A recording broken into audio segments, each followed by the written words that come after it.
To kind of piggyback off what Sheila was talking about, I had a client who called me 2 days ago. I wasn't in town, and he's like, man, he always does this. He waits until the last second to make a deposit into, he's a business owner, so their deadlines are different depending on your company's fiscal calendar, whatever. So he's like, I need to make an emergency deposit. It's always like that, right? I'm telling him, his CPA is telling him, and I just kind of leave it to her to convince him to do it, and then finally he'll call. And I said, okay, so what do we need to do? And he's like, I need this money in before the end of the year, which means I'm talking to him on Thursday, it needs to be Friday, right? And I was like, okay. So he's like, I'm gonna write up the checks, when can I meet with you and can you mail it out? Well, I'm out of town. I didn't say I was out of town. Number one, I answered my phone. I said, what do I need to do for you? And I said, leave it on your doorstep. And I had my office manager go and pick it up from his doorstep, mailed it out overnight, it's done. You think people are doing stuff? My clients are, outside of family, the most important people to me. They're trusting me with their life savings. Whatever they want, as long as it's compliant and ethical, right? I'm gonna make sure that I get that done for them. So I bend over backwards for clients. And that is why they give me referrals and no one ever leaves my book of business, not because of the returns, even though those are great too. Now, he married my client of 15 years. That's how she got him to become a client. She works for a company that's publicly traded. They had a good lump sum of money, and they said, I'm gonna put it in my company stock. This was 3 years ago. Now, they could have invested that money with me. They have a lot of money with me. I said, that's very risky, but I'm not gonna stop you. I mean, I can't advise you to do it, but if you do it, you do it. That stock today is down 90%. It is never going to come back. It's never going to come back, right? You read a lot of articles and people kind of shit on financial advisor, like who needs an advisor? Just take your money, put it into S&P 500, don't pay the fee, don't pay the low, don't pay the expense ratio. Just read my book and if you just follow that, you'll be fine. That's the quantitative aspect, right? Like, yeah, that in theory, that will work. It doesn't address the behavioral aspect of human beings. And I know that because they're very smart people. Of course, people that are ignorant to financial services, they're emotional wrecks with the ups and downs of the market. That's normal, they're not used to it. But even the very smart people, sometimes they're a little too into politics and they want to pull out because of a president, because of an administration, both sides, right? And people start to get all that noise kind of contaminates their thinking, and it, just like she said, one bad financial decision can set you back for years in retirement. You know? So what does it work to have us to be able to call? All right, so last training, let's think of 3 words, right? And this is for me, a lot of the things that I do is things I'm thinking about for myself. It's not like, yes, what do you guys need to hear, but what am I thinking about that I feel that I can share with you and help you get better? So these are the things that I'm thinking about. 3 words, okay? We'll make it easy. Number 1 is discipline. Discipline, discipline, discipline. Managing yourself is what is going to determine your level of success. Everybody wants to manage others and have a big team. Can you manage yourself? Can you catch yourself when you are scrolling through social media aimlessly for a little bit too long? When you're watching sports that day for a little bit too long. Like, I get it, Sunday football, we like to watch football, but maybe not every game from, 9 in the morning to 11 p.m. Maybe not everyone on that Sunday. So, TV, music, maybe you're listening to music. It's, when I learned at a very young age that where I am in life is an accumulation of the choices that I made, then every choice starts to matter at that point, right? So I learned, okay, radio off or streaming off, audio's on. How many more times can I make that right decision than the other decision? I'm not calling it wrong. I'm just saying one gets me towards my goals and one does not. One is strictly for pleasure. The other one is for growth. So how many times in 2024 in the beginning can I discipline myself to create the right habits? Wake up on that first alarm. Not hit snooze. Write down my goals versus not. Read that day versus not. Prospect that day versus not. All of these things, and it will just make you into an absolute high-achieving monster. And I promise you, people are gonna be able to tell. And when people can tell, they're gonna wanna join you, they're gonna wanna do business with you, they're gonna wanna be a part of your circle, but people are attracted to highly disciplined individuals.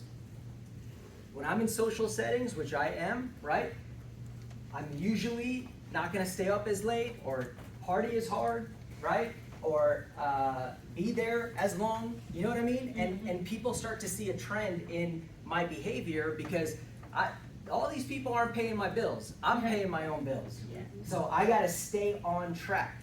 I gotta stay on track. I gotta be up on Saturday and do a training for my team. They're not gonna be doing that. This is the way that you gotta think. You can't think, I'm gonna be part of the crowd. You have to discipline yourself to become who you want. And it's hard, man. It's hard. It's so easy to just go back to the way that we were doing things before. It's hard to create new habits, so expect for it to be challenging, right? What does Jim Rohn say as a philosopher?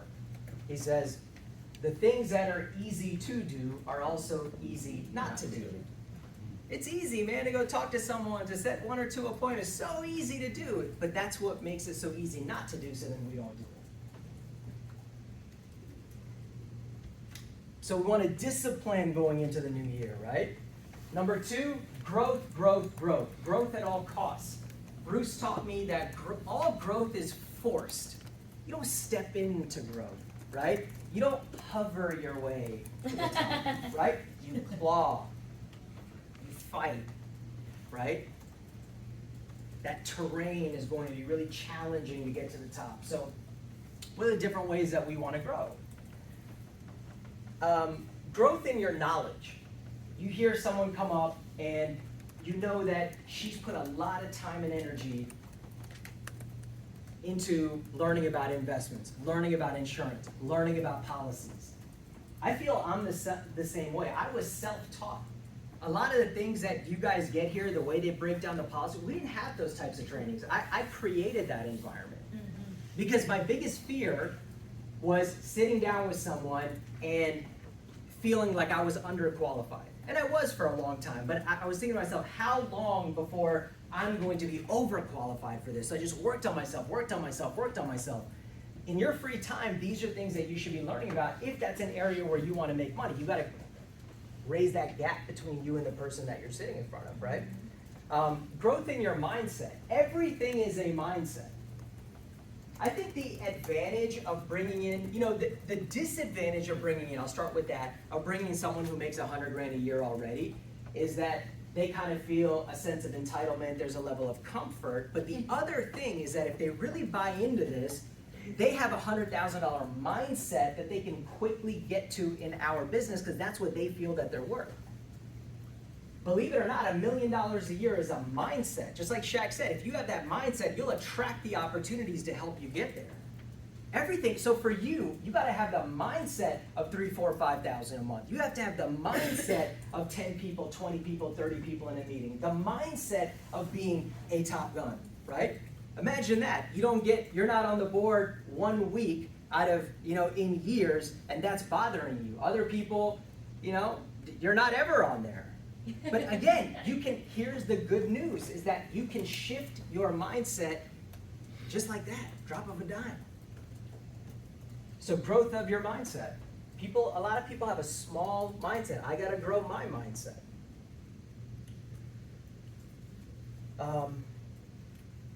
Growth of your numbers, growth of your business, whatever. Here's the next one. Right? You wanna be disciplined, you wanna grow. The next one is relationships. And we don't talk about this enough. This business is about relationships. Everybody thinks that Sheila just knows everybody. No, she's always doing things to increase the amount of relationships that she has. That's what I'm most impressed about. Because we can have great products, great services, and you can know everything, but if you can't get in front of people, it doesn't mean anything. when I have meetings with my full-timers here and there, and we talk individually, sometimes I'll ask, like, give me, in the last 12 months, one new person that you've met, that you went to lunch with, or you went to dinner with, or you went to one of their family things, but it's someone that you met this year. If there's no organic growth of relationships in our lives, how do you expect to grow your business? You have to make new friends, new relationships. Okay? Now, we know what's a growth relationship and what's not. What's the wrong relationship for your life and the right kind. So we're talking about ones that can help, that challenge you as a person, right? A good relationship to me is people that, I can have endless relationships with my peers and below. I look for relationships with a person doesn't answer their phone every time. I'm reaching up to get to them, right? They're busy people. They can help me get somewhere where I want to go, where they're not going to take my excuses, where I feel a level of accountability or embarrassment if I'm not doing what I need to do, where when I talk to them, they correct the things that I'm saying because I'm not thinking right. Those are tough relationships to be in. I notice because I do it to people and then I stop getting their phone calls. That's okay. Not everybody wants that level of accountability in a relationship, but I look for those relationships. But in general, you want to have more relationships because relationships open doors. People say the quality of your life is the quality of your relationships, right? If you have a loving family and loving spouse and loving kids and loving friends and loving people in your business, then you're going to have whether you're making 200 or 500 or a million, you're going to have an amazing quality of life because you have quality relationships. But, and this was hard for me too, you have to be the initiator of relationships. The right people don't always just walk into your life, man. You got to initiate those conversations and those relationships and those lunches and those dinners, and you got to invite them so they can invite you. And that's how you are going to organically grow your warm market. But also what's happening is your life will be better because it's not just you and the same 4 people every single weekend for the entire year for the next 10 years. That's not what this is about. I know for a fact, man, for some of you guys, this is the only venue in which you can meet new people, get mentorship, make new relationships, and I love that, right? But it has to happen outside of here. Everyone here is already recruited. You're already on someone's team. Right. And we can be friends. Not really the purpose of this, but that's okay. That's a little byproduct, side benefit. But you got to be doing that in your own life. My clients, it forces me to prospect. It forces me. The way that I get really big clients is I build relationships with them. It's typically not like if I say, yeah, I met someone here, 1 appointment, 2nd appointment. There's some things that happen before that. There's some lunches, there's some dinners, there's some phone calls, there's some Zoom calls, there's some whatever, right? Yep. You have to build towards that. This is a trust. If people trust you, you wouldn't believe how many presentations I've done, how much money I've made, how much money I made the size of my clients, where the presentation was like a non-factor. Yeah. They just got to know me, and that just the assumption is there that you're going to do the right thing for us. Right.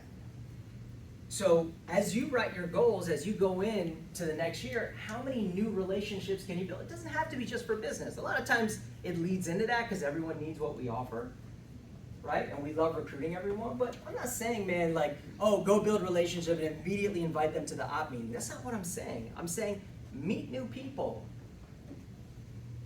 They'll introduce you to new people. Make new friends, the right kind of friends. Sometimes when we look at the people that are around us, that's just like who we went to school with, which we can't control, or who was born into our family, which we can't control. You can control the new friends that you make, and they can be different kinds of people. And if you are a good friend, hopefully people be a good friend back to you. The reason why I feel that I have great clients who don't leave me is because in my life, I am a great transaction partner. If I'm going to do business with you, I'm going to be an easy sale. I'm going to return your call, right? I'm going to respect you as a salesperson. I'm going to respect you I'm not going to haggle you down too much, right? I want you to make money. I'm not going to ask for a kickback in whatever it is that you're doing. So I'm a good transaction partner, and that way, hopefully, I'm attracting good transaction partners. And many times Sheila and I get clients where we reciprocate. We give them business, and eventually, you know, maybe 6 months, a year later, we get their business. The difference is, on our business, they made a couple hundred. On their business, we can make 10 grand. But hey, that's just the business we chose. Right. It doesn't mean we're shelling out 10 grand to make 10 grand. It's Right. very, there's a huge disparity in what we make versus the person we gave business to, right? So, it's gonna be an amazing year, man. It's just, this company is just so forgiving, because we always have another week, right? Next week we'll do Top Gun again. We'll always have another month where you can be a top producer. There'll always be another Fast Start School where maybe you can be the MVP. And there's always another year, man. And the past does not equal your future. It doesn't matter who you are. So I'm excited about the people sitting in this room that maybe someone doesn't, we don't know your name, but you're gonna be a top producer, top recruiter. And I have a suspicion that some of our best people are not even in this room. We haven't even met them, we haven't even prospected them, we haven't even called them. That's what creates so much optimism and excitement for our business, is that you don't know who's gonna come in and change your business. Right. That doesn't mean that, you know, I'm hoping they're under you guys, so you benefit off of their success. Go find them, all right? Team on three. 1, 2, 3.